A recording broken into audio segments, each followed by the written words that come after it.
దేవునికి స్తోత్రములు. మీ అందరికీ నా వందనములు. ఈరోజు దేవుని వాగ్దానము, ఎన్నిక లేనివాడు బలమైన జనమగును. యెషయా 60వ అధ్యాయము 22వ వచనము. మహాపరిశుద్ధుడైన మన తండ్రి అయిన యెహోవా మన రక్షకుడు, మన విమోచకుడు, పరాక్రమం గల దేవుడు. ఎన్నిక లేని నీవు బలమైన జనమవుతావు అని తండ్రి మనతో సెలవిస్తున్నారు.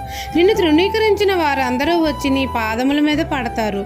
మనం అందరము జనముల చేత విసర్జింపబడి ద్వేషింపబడి ఒంటరిగా ఉన్నాము అని బాధపడిన అవసరం లేదు. మన తండ్రి నమ్మదగినవాడు. ఆయన యందు విశ్వాసం ఉంచితే తండ్రి ఒంటరిగా ఉన్న మనల్ని 1000 జనముగా చేస్తాడు. ఎన్నిక లేని మనల్ని బలమైన జనముగా చేస్తాడు.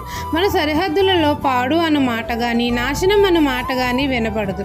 ప్రభువిచ్చే రక్షణయే మనకు ప్రాకారంగా ఉంటుంది. ప్రఖ్యాతియే మన గుమ్మములుగా ఉంటాయి. మన దుఃఖదినములు సమాప్తం చేస్తాడు.